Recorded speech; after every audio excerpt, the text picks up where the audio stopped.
lo que ustedes deciden de qué hablamos. Hermano, usted es el conejo de Indias. Haz la primera pregunta. Chuta.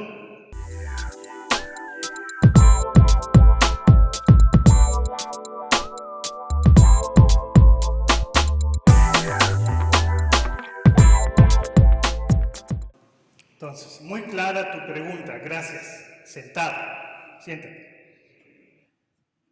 Tú dirás, ¿es posible que una persona tenga semejante poder? El poder de salir de su cuerpo con su espíritu para visitar otros lugares y hacer allá sus fechorías, mover cosas, tormentar a las personas, infundir pesadillas, tormentar este hogar con tentación, con adulterio, con pobreza.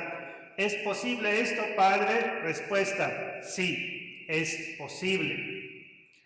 El viaje astral, como se llama técnicamente, el viaje astral es salir del cuerpo, que esto lo hacen en muchas religiones.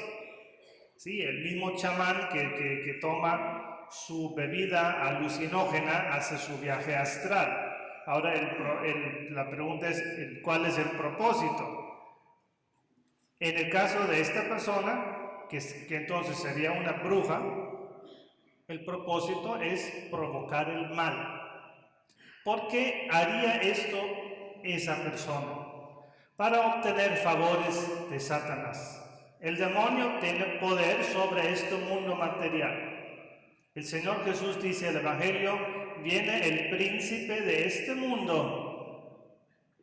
No tiene poder sobre mí, pero de todas formas Él lo llama príncipe de este mundo, porque este mundo es reino de Satanás. Y Satanás da sus favores en este mundo a quien quiere. A los brujos y brujas, técnicamente un brujo o una bruja es una persona que hace un pacto con el diablo para obtener favores. Ahora, estos favores que Satanás hace, como hemos dicho, placer, venganza, dinero, se pagan caros. Porque para ascender en la jerarquía de los brujos hay que ser malo. Y ni tú ni yo somos lo suficiente malos para ser buenos brujos, porque nosotros somos bien mediocres. ¿Sí? Somos ni fu ni fa. Porque para ser un buen brujo tú tienes que ser malo. Y esta mujer entregó en sacrificio a su propio hijo. O sea, mató a su hijo. Y esto es, a ver quién llega a esto. Y aquí no estamos hablando del aborto.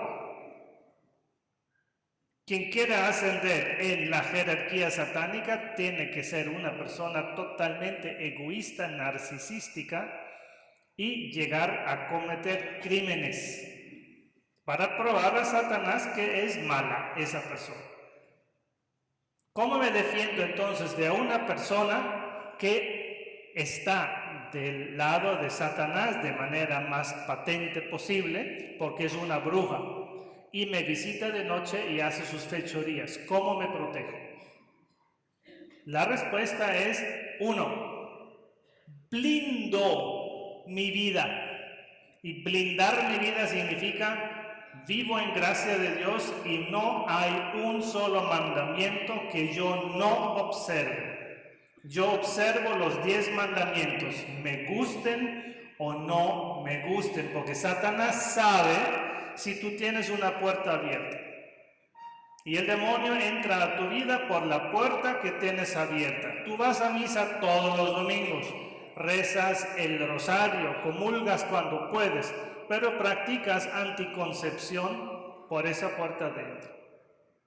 Tú eres una persona mansa, una persona que ama a la Virgen, pero roba dinero en el trabajo, por esa puerta te entra el diablo.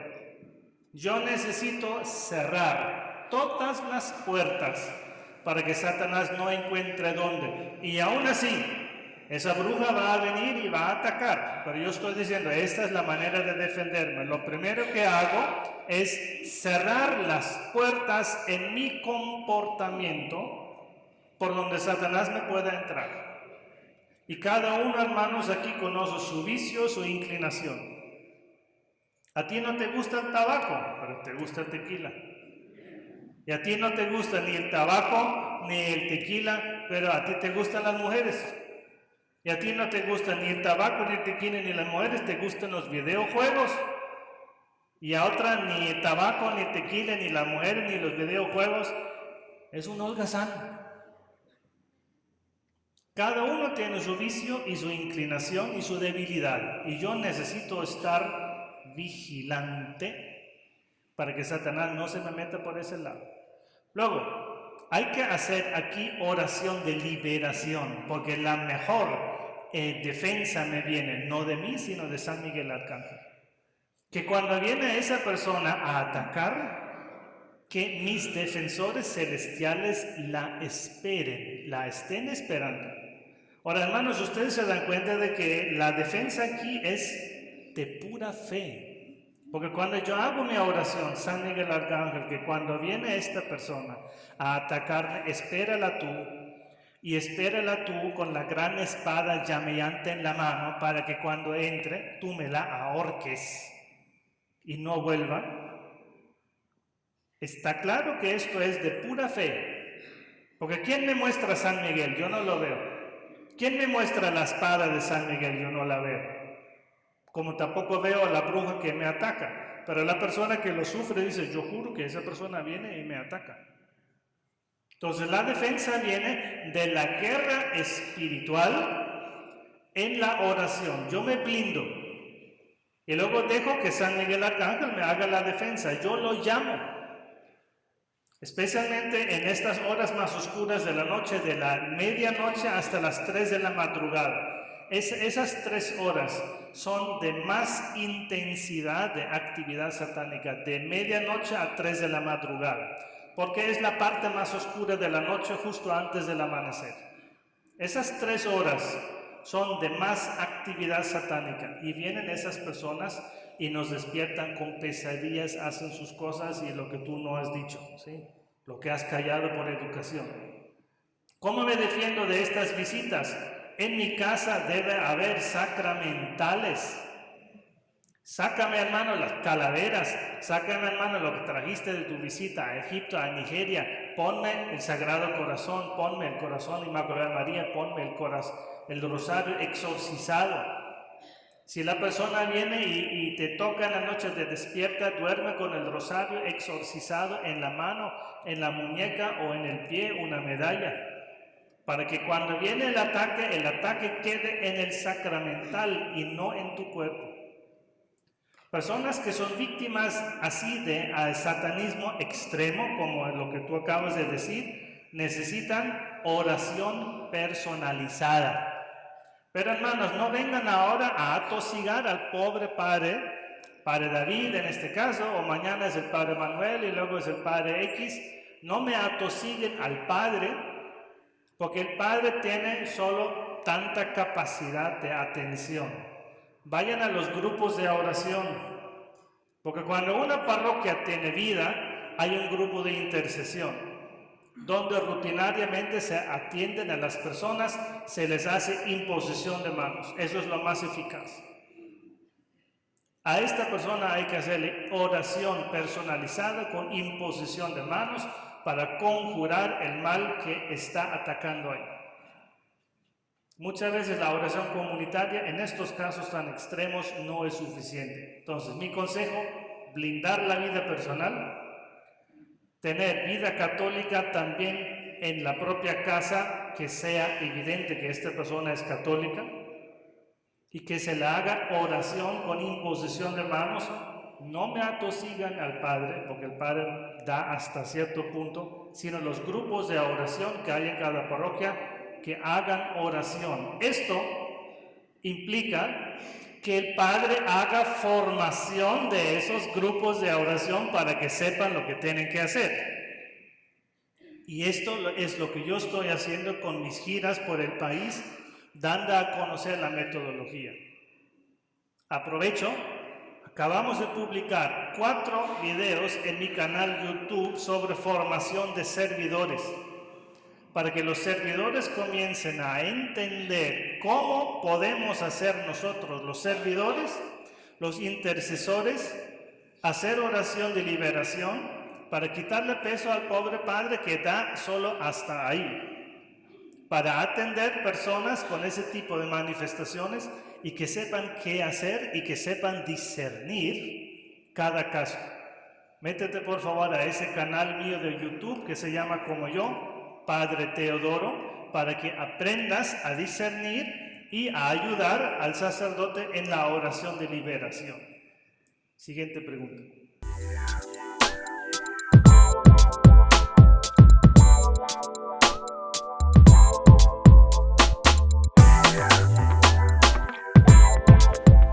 Necesito oración de protección cuando oro por otra persona. En los casos extremos, sí. Porque yo no puedo correr 100 metros de carrera extrema de atletismo si no he hecho antes calentamiento. Es imposible, porque solo me voy a buscar un tirón de músculo. Necesito calentamiento. Cuando yo peleo con Satanás, necesito protección. Esta protección, repito, normalmente significa que yo voy a misa todos los días a comulgar. Voy a misa. La misa católica no es para que yo vaya a divertirme con la homilía atractiva del Padre. Muchas veces nuestras homilías de los padres, y lo digo con el perdón de los sacerdotes presentes, son homilías de petardo. Son horribles, aburridas, regañamos a la gente, no, son pastillas de dormir. Yo no voy porque el padre es simpático. Yo no voy para escuchar una maravillosa homilía. Yo voy para comulgar, punto. Adorar al Señor. Yo no voy porque esto es divertido. Yo voy a misa porque necesito comulgar. Y si la homilía es divertida, pues qué bueno. Si el padre es divertido, pues es un punto extra. Pero normalmente los padres somos bien aburridos. Sí, como tu vida matrimonial, igual. Así que,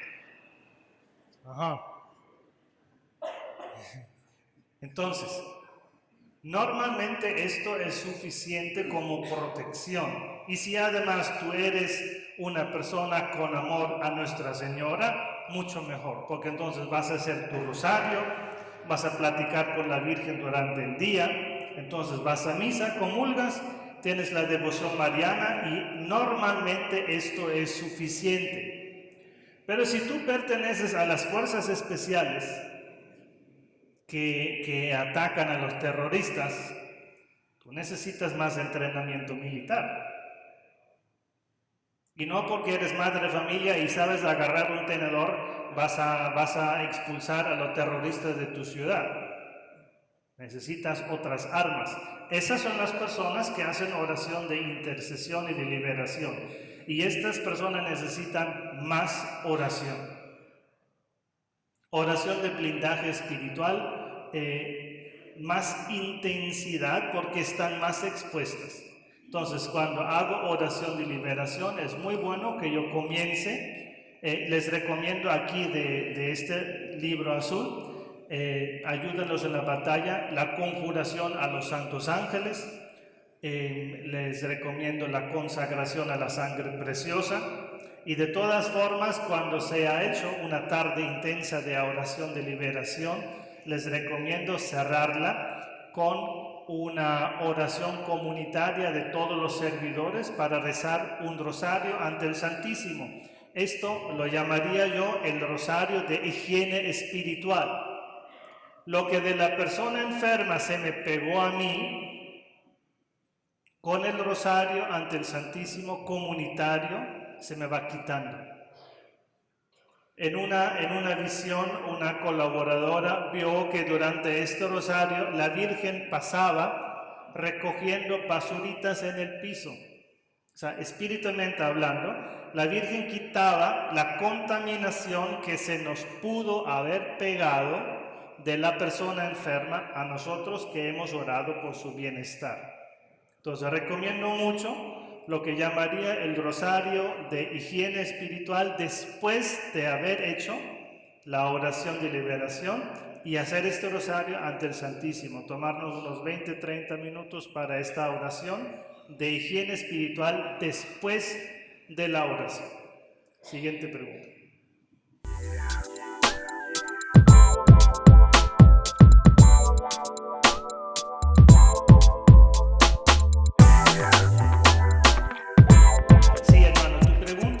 Amplia porque requeriría una conferencia entera sobre el ministerio de intercesión. Ya les di algunas pautas cuando les hablé de los videos que he grabado a propósito. Son 4 videos en mi canal publicados en los últimos 2 meses sobre formación de servidores. Lo fundamental en los servidores es que el servidor no se debe enfermar porque ha comenzado a interceder por otros, porque la dinámica es esta. Si yo le doy a un perro un golpe en la cabeza, lo más normal es que el perro me muerda porque se quiere defender. Y yo necesito tener la habilidad de evitar esa agresión del animal feroz que va a venir a atacar. Si yo le doy en la cabeza a Satanás, rompiendo maldiciones, retirando su presencia de las casas, de las familias, él me va a atacar a mí. ¿Y qué defensa tengo yo para estar bien preparado cuando viene entonces el lobo feroz a destruir mi vida? Todo apunta hacia la preparación espiritual de los servidores para que estén blindados y no sucumban en la oración, porque es evidente que Satanás va a atacar. Una persona que hace oración de intercesión, con imposición de manos, expulsando demonios, derramando Espíritu Santo, que es el amor sanador de la Santísima Trinidad, va a ser blanco de ataque de Satanás. Bomba atómica en esta guerra espiritual. ¿Qué defensa va a tener esta persona? Porque Satanás va a buscar por todos los medios frenar esta obra. A mí me acaba de comunicar esta mañana que en la última estación donde íbamos a estar, en el último momento el sacerdote retiró su permiso con la excusa de que no, padre Teo, lamentablemente tú tienes que hablar como 6 meses antes y además no es posible. Uno dice, ¿y ahora qué problema hubo? El obispo ya me dio permiso, el párroco ya me dio permiso, pero el vicario se echó encima a la persona.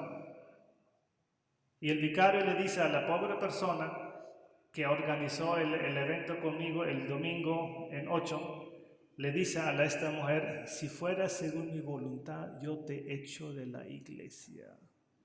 O sea, mira el ataque de Satanás ahí.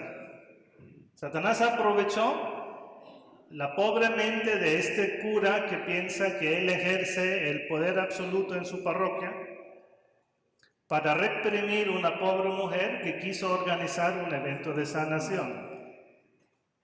Y este sacerdote no estaba blindado, probablemente muy preocupado por su deseo de ejercer el control, tiene un gran ego y a través de su gran ego le entró. Y ya estaba todo organizado y tuvimos que cancelar el evento. Y yo tengo que salir del aeropuerto de San Francisco. O sea, de todas formas me toca viajar hasta el norte. Y el párroco esta mañana lo canceló. Así, porque le dio la gana. Le entró por su ego. El encargado de la renovación de esta diócesis mandó decir, un laico, yo decido cuáles sacerdotes entran y no entran. ¿Qué es esto, hermano? Esto es prepotencia. Eso es un ego inflado.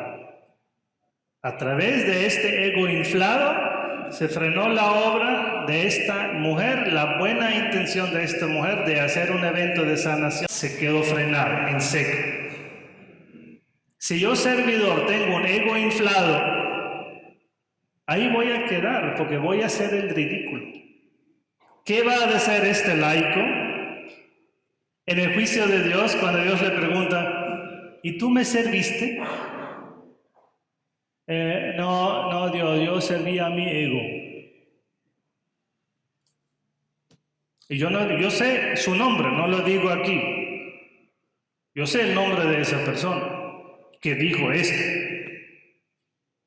Y el párroco esta mañana me escribe tan lindo, no, Teo, es que deberías haber escrito mucho más temprano y tú conoces las burocracias. Y lo que hay detrás, yo sé lo que hay detrás, un ego inflado de los encargados. No me vengas con que no escribimos con suficiente antelación. Esto se está planeando desde hace meses.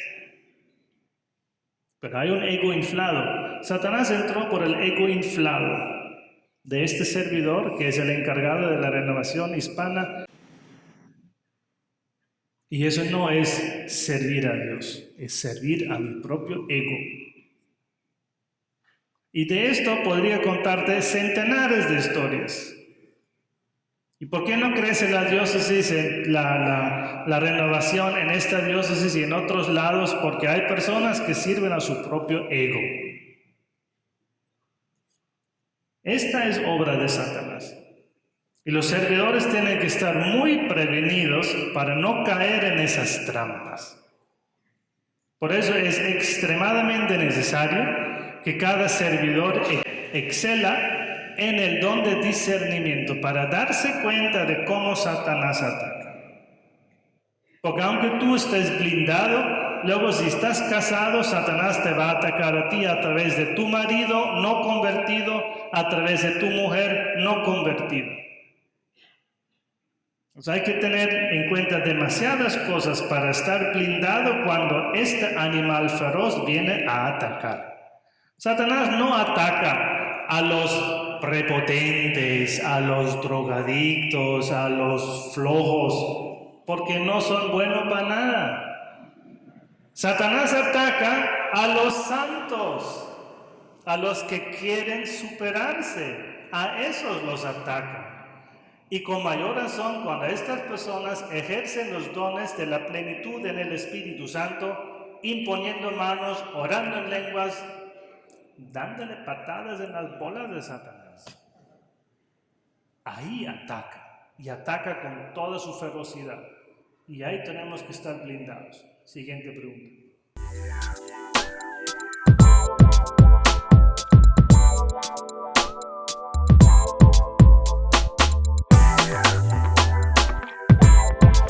El ayuno es renunciar al cuerpo para fortalecer el espíritu. Y el cuerpo me pide tres cosas: comer, beber, dormir. El que ayuna renuncia a comida, a bebida y a horas de sueño, o a uno solo de esos tres, o a dos de esos tres, o a los tres. Comer, beber, dormir. El ayuno no es manera de bajar de peso, aunque a ti te convendría mucho porque te veo bastante infladito. El ayuno es fortalecer el espíritu renunciando al cuerpo. Esto hay que hacerlo con inteligencia, porque si tú dejas de comer 24 horas, yo hacía eso de joven de 17, 18 años, los viernes no comía nada, solo bebía. Y yo me digo hoy, 30 años después, qué locura no comer nada en 24 horas. ¿Por qué? Porque tú terminas con una migraña insoportable. Porque tu cuerpo necesita azúcar. Y si no comes nada, te vuelves fiera. O sea, impaciente e insoportable. Hay que ayunar con inteligencia. Y esto significa renunciar lo suficiente para fortalecer el espíritu y no tanto para quedar con dolor de cabeza. Lo que yo le recomiendo es un ayuno renunciando al desayuno maravilloso de las 8 o 9 de la mañana, porque solo vas a tomar pan y agua. Y con eso aguantas hasta el mediodía. Y al mediodía comes y almuerzas normal, porque ya necesitas energía, azúcar para cumplir con tus deberes de estar. Obrero, trabajador, empleado, profesor, madre de familia, maestro, alumno, lo que fuera, al mediodía comes normal. ¿Quién está en un proceso de liberación porque dice, a mí me atacan una bruja o una persona? Es muy bueno que haga ayuno y que viva así y que haga de esto un hábito. Porque ayunar de esta manera, como te lo acabo de explicar, esto lo puedo hacer durante meses, porque no me debilita. Y de hecho de chiripa voy a bajar unos kilitos, pero solo de chiripa, ¿sí? No como propósito principal de un desayuno a pan y agua. Con pan y agua me hidrato, me alimento y aguanto hasta el mediodía, suficiente. Siguiente.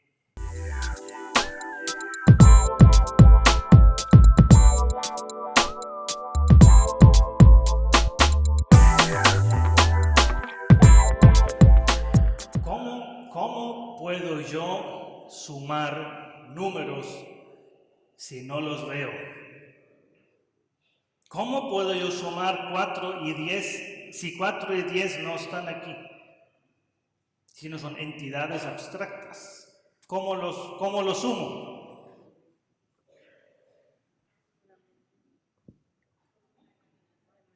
Con la mente.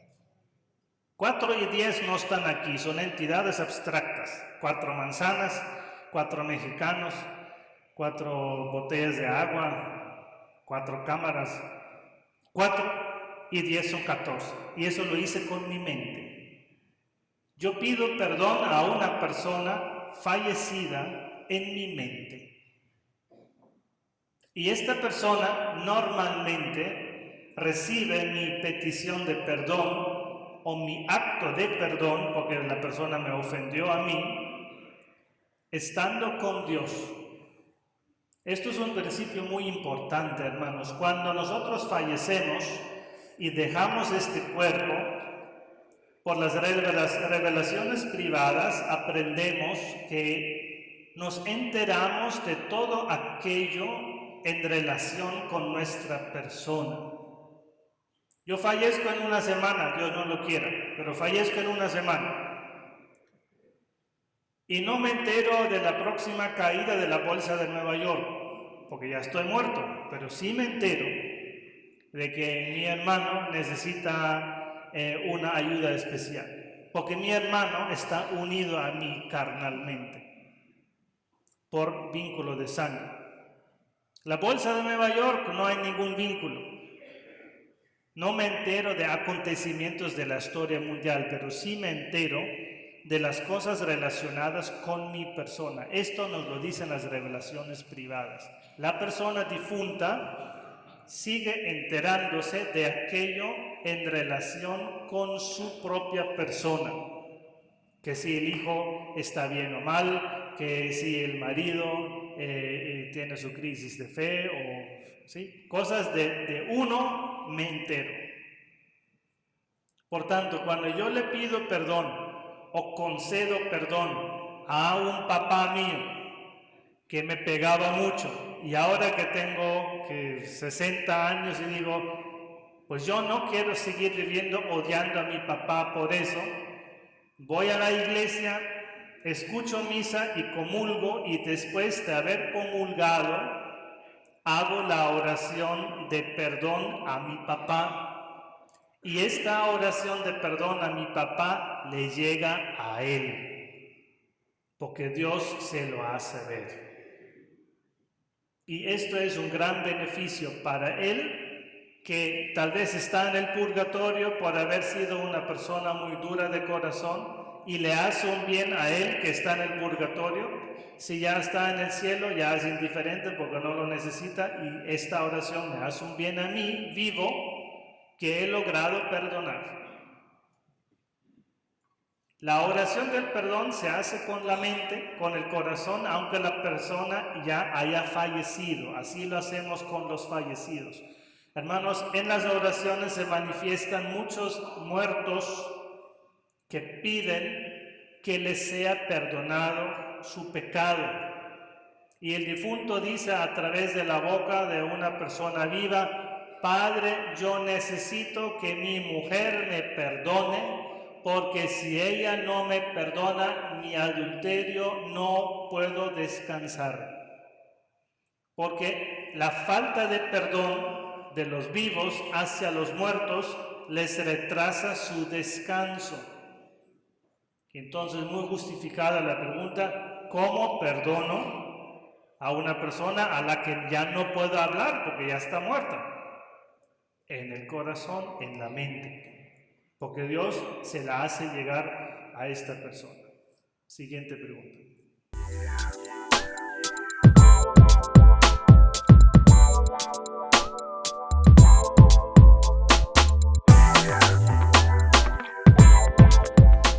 Usted se refiere a este libro, 30 días de combate espiritual de los esposos por salvar su matrimonio. Entonces, ahí está muy claro el propósito. Se trata de salvar esta realidad, el sacramento del matrimonio, para que los dos esposos puedan vivir conjuntamente. El problema nace cuando tú, amigo, amiga, te casas con tu príncipe o con tu princesa. ¿Por qué te casas con él, mujer? ¿Y por qué te casas con ella, hombre? ¿Por qué? ¿Porque tiene chichis grandes?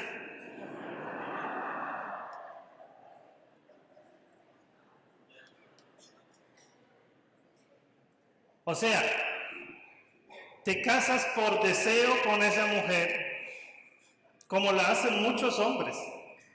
Se casan con esta mujer por deseo carnal, porque esta es mía o es de nadie. Y mía significa en la cama. Esta es mía, con esta me acuesto yo. O sea, me caso con esa mujer por deseo carnal. Y un matrimonio así durará 5 años. Y luego fracasará. Si tu mujer, ¿por qué te casaste con él? ¿Por qué? Porque fue el primer menso que se atrevió a pedirte la mano.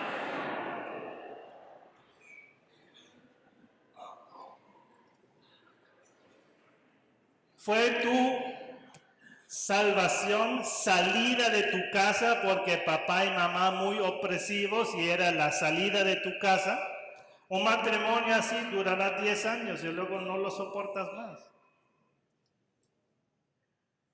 Muchos arrancan su vida matrimonial con una equivocada elección de pareja. Y más te costará la lucha por salvar tu matrimonio. Si yo logro hacer una buena elección y los 30 días que yo te recomiendo aquí te harán ver qué tipo de pareja vas a buscar tú. Porque si yo tomo aquí, y perdóname mi presbicia, yo tomo el día 10 en el combate espiritual de la esposa por su esposo. En el día 10 la esposa va a pedir por la firmeza de convicción en el corazón de su esposo, para que tu esposo cultive una integridad sólida y no comprometa sus convicciones. Tú vas a orar para que su testimonio sea auténtico, que sea honesto en sus tratos comerciales y nunca haga nada por lo que tenga que esconderse de los demás. ¿Tú consideraste esto a la hora de escoger tu pareja o miraste su bíceps? Pero yo no creo que alguien hoy en día va a considerar esta cualidad en un esposo. ¿O sí? Quien hace esta oración por su pareja se va a dar cuenta de unas cualidades que debe buscar en la pareja, que debe fomentar en su propia vida para que esta vida sacramental en el hogar funcione. Hermano, va a haber millones de mujeres más hermosas que tu esposa. Millones de mujeres más hermosas. Y con chichis más grandes.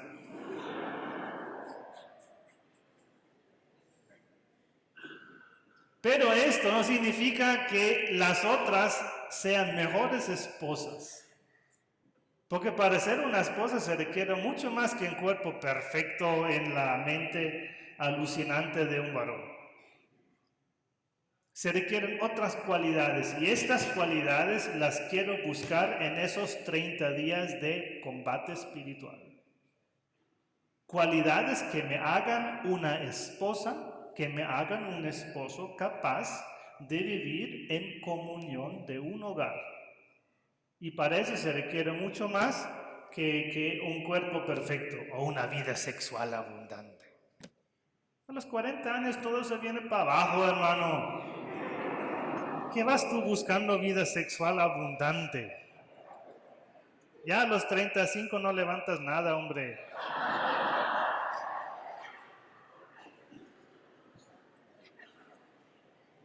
Y aún así hay personas de 70 años que piensan que la vida matrimonial es relaciones sexuales.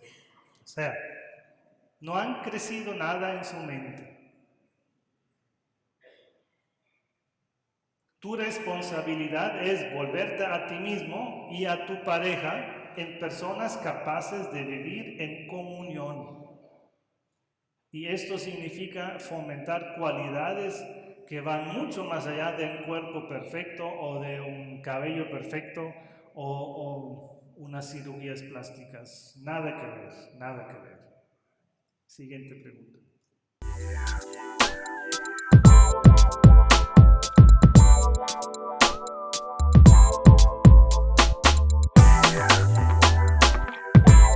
Esto es relativamente sencillo de contestar. ¿Cuánto tiempo dura una maldición? 4 horas, 4 siglos. Dura, dice el Deuteronomio, hasta la 4ª y 5ª generación. La maldición alcanza 4 o 5 generaciones. La maldición, hermanos, tiene como esencia que mi mal deseo es ejecutado por espíritus. Esto es la maldición. ¿Sí? No es un crimen, porque el crimen lo cometo yo. Yo mismo voy al banco y lo robo. La maldición es desear el mal y ese mal no es ejecutado por mí mismo, sino por los demonios. Esta es la esencia de la maldición. Y claro que esto funciona siempre y cuando se manifiesta la maldad de esta maldición con ciencia y arte satánica. Claro que esto funciona. Y llegará hasta la 4ª y 5ª generación. Lo mismo, hermanos, cuando la maldición es provocada por pecados ancestrales, porque si mi bisabuelo era un drogadicto, un alcohólico, hasta el día de hoy, mis hijos van a ser alcohólicos. O van a tener que luchar con la tentación del alcoholismo más que otras personas. Esto porque el bisabuelo lo provocó. Entonces, la maldición llega hasta la 4ª y 5ª generación, dice el Deuteronomio. Porque no lo ejecuto yo, porque yo me muero mañana. Lo ejecutan los demonios y los demonios no tienen fecha de vencimiento. Cuando esta maldad que provocó la maldición se disipa en el gran río de los tiempos, normalmente 4 o 5 generaciones, entonces se agotó la maldición.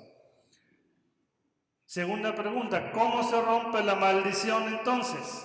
Porque no quiero yo esperar a que el gran río del tiempo lave esta maldición ahí unos 200 años después. O sea, no tengo tanta paciencia. ¿Cómo la rompo ya? La maldición se rompe de la misma manera como fue lanzada. Fue lanzada con la boca. Entonces, el poder de la palabra rompe la maldición. Así de sencillo. ¿Cómo se rompe un pacto satánico? Así como se constituyó, se rompe. Se constituyó expresando con mi boca el pacto. Yo te entrego mi alma, te entrego mi matrimonio con tal de que me des mucho dinero. Se dijo con la boca, ahora se revoca con la boca, de la misma manera. Y no te dejes engañar cuando el demonio te susurra al oído, no es tan fácil. Ese es engaño de Satanás. Hermano, es difícil romper ese vaso. ¿Qué tengo que hacer para romper ese vaso? ¿Lo hago? Y el demonio me dice, no es tan fácil romper ese vaso. Y tú dices, ¿será que ese vaso está hecho de vidrio blindado o que, yo no sé, a prueba de balas? No, entonces no lo rompo, porque el demonio me dijo que no era tan fácil romper ese vaso. O sea, por favor, me dejé manipular por el demonio que me vio mi inseguridad y construyó sobre mi inseguridad, manipulándome, para yo decir, bueno. Si no se puede quemar, entonces, bueno.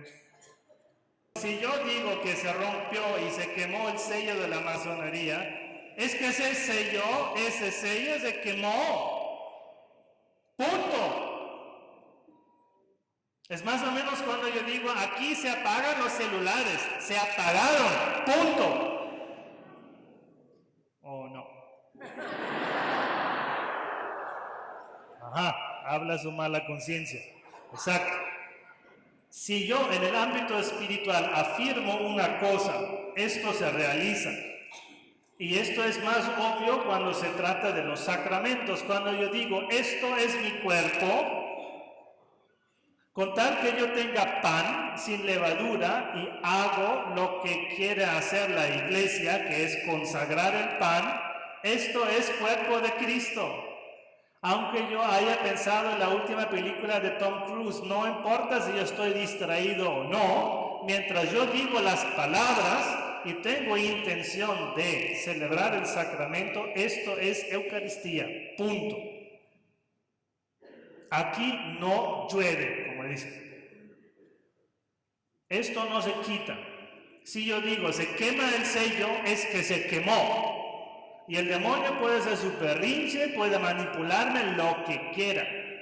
¿Cuántas veces después de las oraciones y liberación se expulsa al demonio? Y el demonio dice, no me voy a ir, no me voy a ir. ¿Sabes qué? Tú sabes que te tienes que ir. Pues yo te acabo de expulsar. Cuanto más tardas en irte, tantas más patadas en tus bolas, bolitas, porque bolas no te va a dar San Miguel. Y ya está la persona que se convulsiona 5 minutos más en el piso, solo para probar mi fe de sacerdote. Y a los 5 minutos la persona queda liberada. 5 minutos tardó en hacer su berrinche y en hacer su teatro.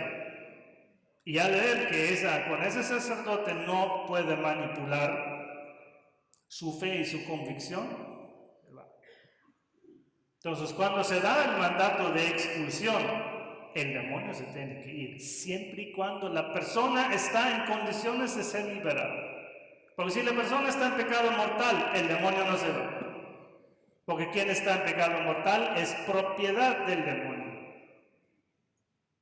Pero si es un hijo de Dios confesado, el demonio se tiene que ir cuando el sacerdote da el mandato. Son contadísimos los casos de complicación generacional donde se requiere repetida oración en diferentes capas de sus ancestros para que la persona viva ahora quede libre. Son contados esos casos. Lo normal es que el demonio se tiene que ir. Siguiente.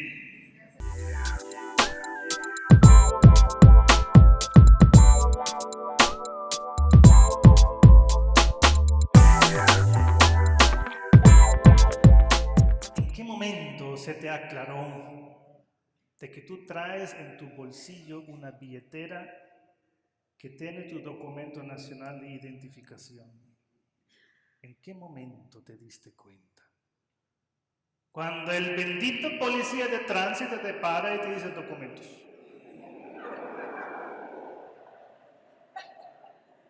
Ahí sí te das cuenta de que traes un documento de identificación nacional. O sea, cuando tú entras en una situación de verificación, en una situación de parteaguas. En mi sacerdocio, cuando a mí me dicen, Padre Teo, por favor, bendígame.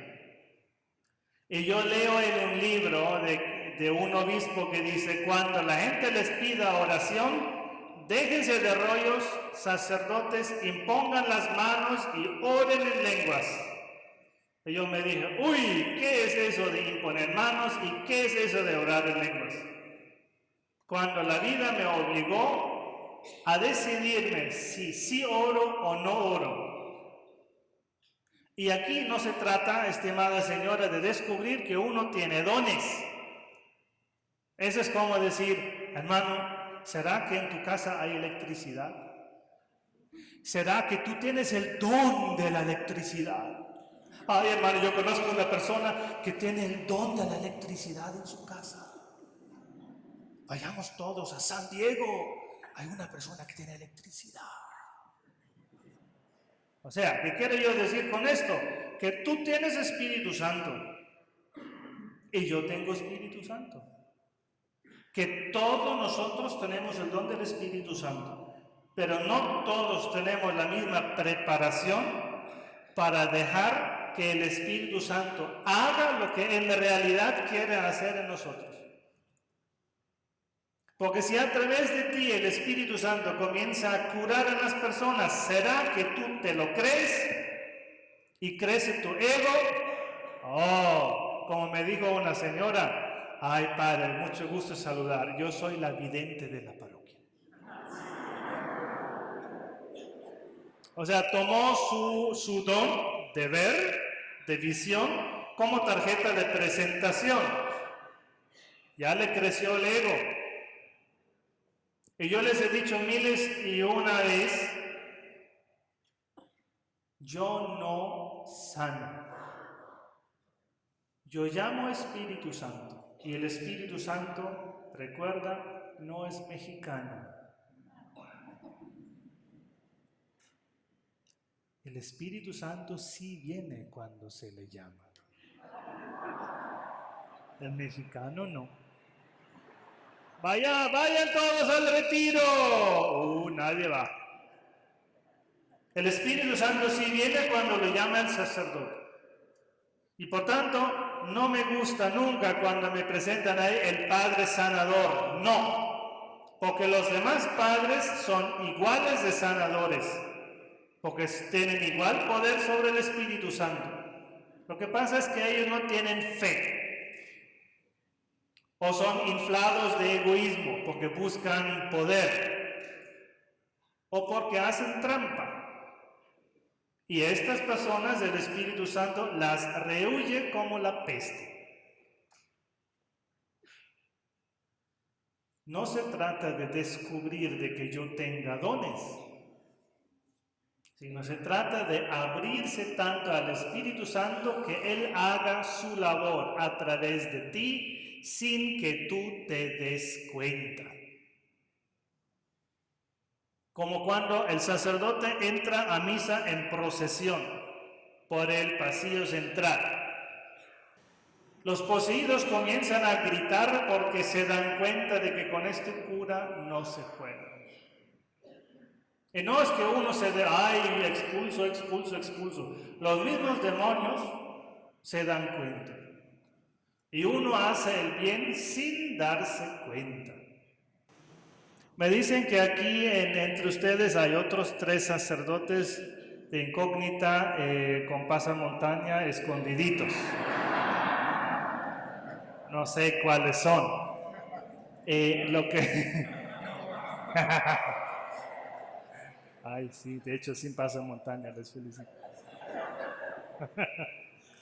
Eso lo digo, hermanos, porque los sacerdotes tenemos que estar triplemente atentos a que no nos engañen. A que no nos engañen, porque es tan fácil.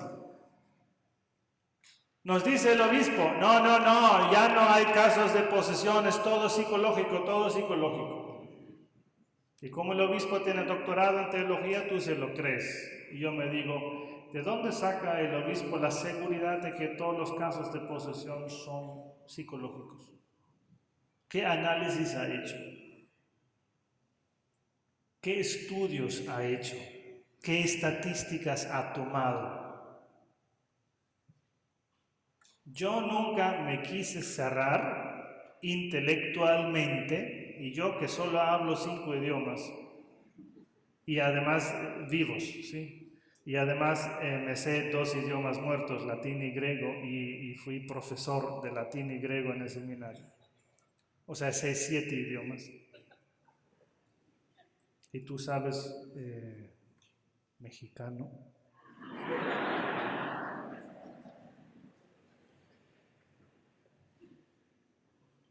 No me quise cerrar intelectualmente. Y todo lo que yo digo en estos CDs, hermanos, y en los otros 60 CDs que tengo, y solo te presenté 6, son mis opiniones presentadas en campos donde la iglesia no dice casi nada.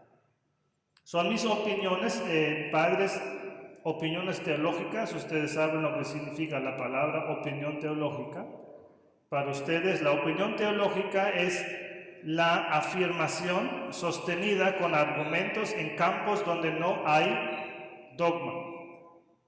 Las almas errantes, por ejemplo, las almas que se manifiestan, casos de brujería. La iglesia no dice nada sobre la brujería y nunca va a decir nada sobre la brujería. Sabemos que el mismo San Pablo hablaba de brujería en sus cartas. La iglesia nunca va a hablar en forma de dogma o de documento sobre la brujería.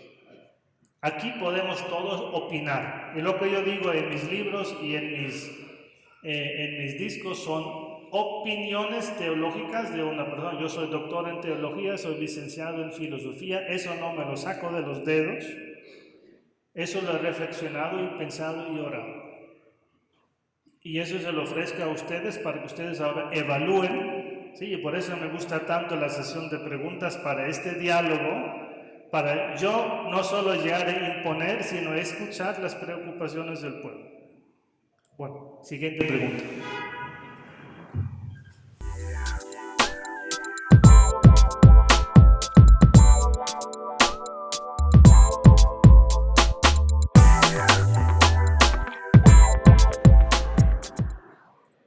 Miren, aquí se cruzan 2 campos. Uno es la enfermedad mental y el otro campo es la falta de conversión. Una persona con enfermedad mental y impenitencia, usemos esa palabra que suena tan feo, ¿no? La persona no se quiere arrepentir, ni quiere convertirse, no quiere renunciar, hermanos, es casi imposible avanzar en el bien con esta persona, porque no es ella misma. La enfermedad mental, ¿qué es? La enfermedad mental, en mi opinión, consiste en que el alma no logra usar bien de la base material que es el cuerpo para comunicarse con el mundo circundante. Si el metabolismo del cerebro, el sistema nervioso general o los sinapsis de neuronas del cerebro, la misma química del cerebro no funciona bien, es como si yo estuviera viendo un programa de televisión sin haber sincronizado bien la emisora. O sea, la imagen no va a estar estable, mucha interferencia.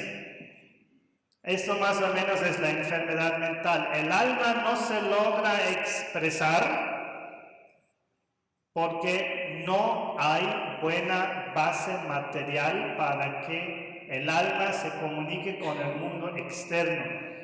Y hay muchas manifestaciones de esto. La famosa enfermedad mental de esquizofrenia. La persona vive como en un mundo aparte.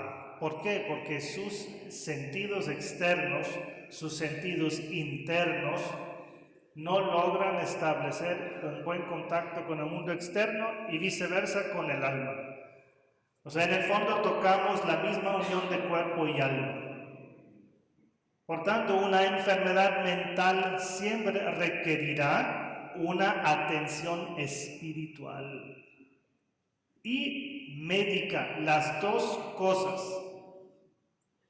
Espiritual porque concierne el alma y su unión con el cuerpo, y médica porque concierne la misma base material a través de la cual el alma se comunica con el mundo externo, que es el cuerpo, y en el cuerpo el órgano más importante es el cerebro y su química. Y esto es supremamente complejo. Si además la persona no está convertida, hermanos, eso es el acabose.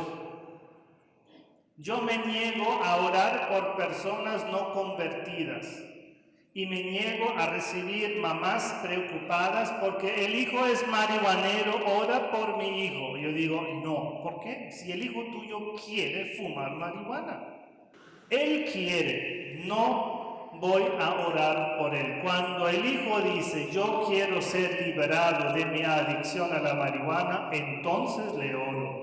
Pero no le oro porque la mamá preocupada me pide que ore. Porque primero hay que manifestar la voluntad. Y esa es la parte espiritual. Hay que manifestar la voluntad de ser liberado. De liberarme de la herencia de la Ouija, de yoga, de reiki, de nueva era, de lo que haya practicado esa persona. Primero la voluntad manifestada de renunciar. Yo renuncio a esas prácticas. Mientras no, es inútil orar, es inútil. Con estas personas tocará muchísima paciencia y hay que orar. Entonces, ¿en qué sentido oramos? Para que la persona, cuando tenga sus momentos de lucidez mental y la bipolaridad no esté tan manifiesta, ni la esquizofrenia, tiene como su momento de lucidez, que en estos momentos de lucidez manifiesten su renuncia a esto. Porque una vez que estás en estado de coma, ¿cómo te vas a confesar? Sí, la enfermedad mental es como el coma. La persona ya no se comunica con el mundo externo, está encerrada en su mundo de falsas ideas, por así decirlo. Entonces, en estos casos son supremamente complejos porque no solo es la enfermedad mental, sino es la impenitencia, la no voluntad de conversión. Por un enfermo mental podemos orar y la oración debe pedir al Señor que se repare esa unión de cuerpo y alma para que el alma pueda usar de las facultades materiales del cuerpo para comunicarse con el mundo circundante. Ese tema es muy, pero muy complejo. Siguiente pregunta.